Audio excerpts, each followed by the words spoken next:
आज मराठा मंडळाच्या सरस्वती वाचनालय आयोजित निबंध स्पर्धेचा पारितोषिक वितरण समारंभ आता थोड्याच वेळात सुरू होणार आहे.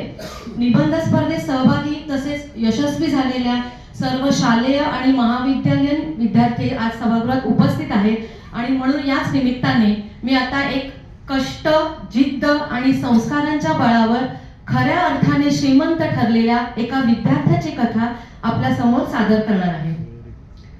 ही कथा व्हॉट्सअपवर वाचण्यात आली होती. कथेचे लेखक अनामिक आहेत. श्रीमंत. शाळेने पत्रक काढलं. यंदाच्या वर्षापासून शाळेतल्या सर्वात गरीब मुलाला आर्थिक मदत द्यायची आहे. तेव्हा शिक्षकांनी प्रयत्नपूर्वक अचूक मुलगा निवडावा, ज्या योगे ही मदत योग्य विद्यार्थिनीला मिळेल. आता सर्वात गरीब मुलगा शोधणे म्हणजे खरोखरच पंचायत आली. ही छोटी मुलं सुद्धा इतकी नीटनेटकी राहतात की अगदी एक विजार, एक सदरा असेल तरी तो रोज धुवून वाळवून त्याची इस्त्री केल्यासारखी घडी करून मगच तो घालतात. गरीब मुलगा आता शोधायचा कसा आणि प्रत्येकाला विचारायचं तरी कसं, तुमच्यात गरीब कोण? तेही सर्वात गरीब म्हणून. मोठीच अडचण होती. 3-4 दिवस नुसता अंदाज बांधण्यात गेले. वयाने मोठ्या माणसांमध्ये गरीब माणूस शोधणं सोपं आहे, पण लहान मुलांमध्ये अडचणीचं. शेवटी 2-4 मुलांना हाताशी घेतलं. जी मुलं शाळेत गाडीने यायची आणि गाडीनेच घरी जायची. मधल्या सुट्टीत वर्गातील सफरचंद खात असलेल्या काही मुलांना विचारलं, मला एक मदत कराल का? आपल्या वर्गातला सर्वात गरीब. क्षणाचाही विलंब न करता सर्वांनी एक नाव उच्चारलं. बाई, आपल्या वर्गातला तो शरद आहे ना, तो सर्वात गरीब आहे. कशावरून म्हणता रे? बाई, त्याचा सदरा आहे ना 2-3 ठिकाणी फाटलाय. त्याने तो शिवलाय, पण तो फाटलेला शर्टच घालतो. त्याची खाकी पॅन्ट नीट बघा, मागून 2 ठिगळं लावलेली असतात. चपला तर त्याला नाहीतच. मधल्या सुट्टीत आम्ही डबा उघडतो तर तो प्लास्टिकच्या पिशवीतून अर्धी भाकरी आणतो आणि बाई ती भाकरी ही कालची शिळी असते. आणि भाजी कुठली हो बाई? गुळाचा खडा असतो. आम्ही सांगतो बघा, तोच सर्वात गरीब आहे. शरद एवढा गरीब असेल की सर्वांनी एकमुखाने त्याच्या गरिबीचे दाखले द्यावेत? कारण शरद वर्गातील सगळ्यात चपळ मुलगा होता. अक्षर सुवाच्य होतं. त्या अक्षरात त्याच्या नितळ मनाचे दर्शन मला घडेल. एकदा तर त्याची वही मी माझ्या घरी दाखवली आणि म्हटलं, हे 7वीच्या मुलाचे अक्षर आहे. उत्तराला सुबक परिच्छेद, समाज सोडून योग्य प्रस्तावना आणि सविस्तर लिहिलेली उत्तरे. उत्तर पत्रिकांचे गठ्ठे आणायला शरद सर्वात आधी धावत येईल. माझ्या आधी ते गठ्ठे उचलून वर्गात नेण्याचा उत्साह मला खरंच थक्क करून टाकत असे.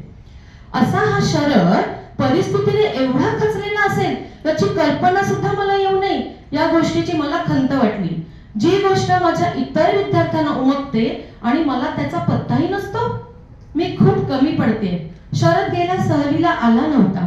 अवघी 25 रुपये वर्गणी होती, पण त्याचं नाव यादीत नव्हतं. आपण त्याला साधं विचारलं सुद्धा नाही. मुलांच्या किलबिलाटात न आलेल्या शरदची मला आठवणही त्यावेळी झाली नव्हती. केवळ 25 रुपये नसल्याने त्याचे नॅशनल पार्क बघायचे राहून गेले. एका छान अनुभवाला तो मुकला होता.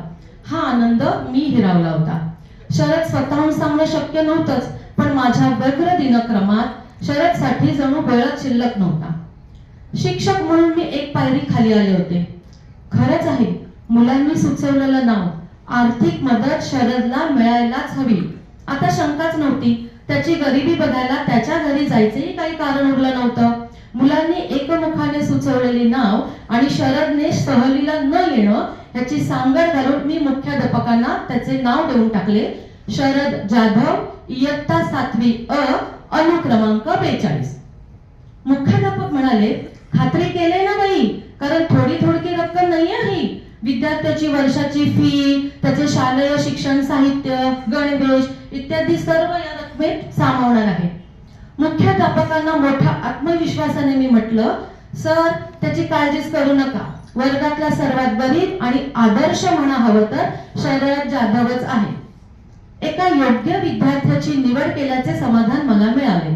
शरदला मिळणारी मदत, त्यामुळे त्याचे आर्थिकदृष्ट्या सुसह्य होणारे शैक्षणिक वर्ष या कल्पना चित्रांनी मला समाधान वाटले. दुसऱ्या दिवशी शाळेत लवकरच गेले. देखण्या अक्षराच्या सावंतबाईंनी मोठ्या दिमाखाने फळा सजवला होता. त्यावर गरीब असूनही आदर्श असं म्हणून शरदचं नाव लिहिलं होतं. शाळा भरली. मी अध्यापक खोलीत बसले होते. इतक्यात खोलीच्या दाराशी शरद उभा दिसला. त्याच्या चेहऱ्यावरचा भाव समजत नव्हता. करारी चेहरा. बाई, रागावू नका, पण आधी त्या फळ्यावरचे माझं नाव पुसून टाका बरं. अरे काय बोलतोय, तुला समजते का? चुकतही असेल मी बाई, वाटेल ती शिक्षा करा, पण ते नाव, त्याच्या आवडलेल्या मुठी, घशातला आवडला, डोळ्यातलं पाणी, मला कशाचाच काही अर्थ लागेना. मी ज्याचं अभिनंदन करायच्या तयारीत आणि तो असा. बाई, मला मदत कशासाठी? गरीब म्हणून? मी तो श्रीमंत आहे. त्याची रफू केलेली कॉलर माझ्या नजरेतून सुटत नव्हती. येतानाच त्याचे अनवाणी पाय मी पाहिले होते. अरे पण बाई, विश्वास ठेवा, मी श्रीमंत आहे. कदाचित सर्वात श्रीमंत असेल. बाई, मी गरीब आहे हे ठरवलं कोणी? मी चुकतोय बोलताना हे कळतंय मला, पण बाई, ते नाव तसंच राहिलं ना तर. अचानक तो जवळ आला आणि त्याने माझे पाय धरले. त्याला उठवत मी म्हटलं, ठीक आहे, तुला नकोय ना मदत, नको घेऊस, पण तू श्रीमंत आहेस हे कसं काय बुवा? बाई, माझ्या अभ्यासाच्या वह्या बघा, कुठल्याही विषयाच्या त्या पूर्ण आहे. पुस्तकं मी सेकंड हँड वापरतोय खरंय, पण मजकूर तर तोच असतो ना. माझे 5वी पासूनचे मार्क बघा, नेहमी पहिल्या 3त असतो मी. गेल्या वर्षी स्पोर्ट्स पासून निबंधापर्यंत सर्व बक्षिसे मलाच आहेत. बाई सांगा ना, मी गरीब कसा? शरदच्या बोलण्यात भविष्याचं स्वप्न होतं. सगळं खरंय शरद, पण तुला ह्या पैशाने मदतच. बाई, मदत कसली? माझी कष्ट करण्याची वृत्तीच नाहीशी होईल अशाने.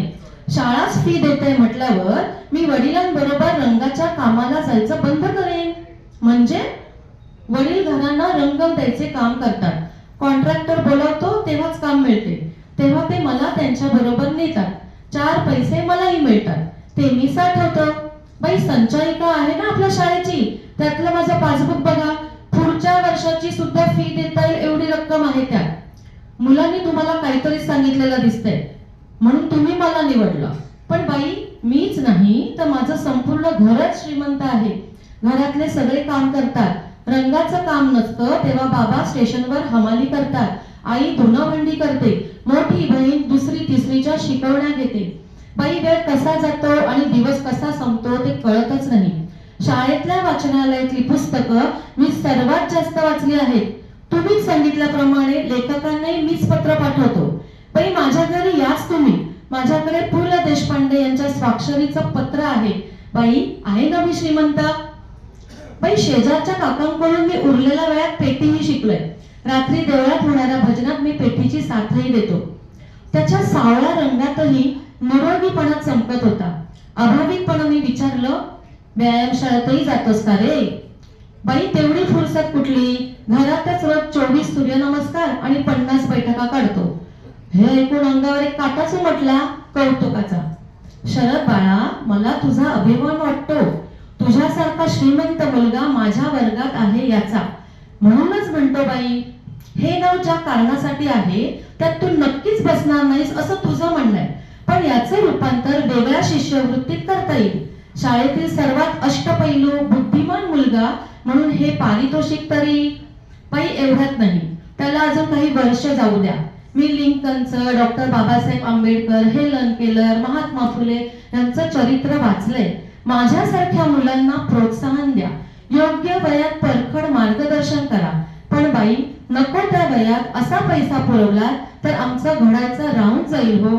जे काय करतोय ते पैशासाठी असे होऊन जाईल हो. बाई प्लीज. वाचनानं, स्पर्धांमधल्या सहभागानं, कलेच्या स्पर्शानं, कष्टानं त्याच्या वाणीला प्रगल्भतेची खोली होती. संस्कारांमुळे नम्रतेची झालर होती. आता मला माझ्या समोरचा शरद जाधव स्पष्ट दिसतही नव्हता, कारण त्याच्याबद्दलच्या कौतुकाचे अश्रू माझ्या डोळ्यात दाटले होते. शाळेतला सर्वात श्रीमंत मुलगा माझ्या समोर उभा होता. परिस्थिती पचवून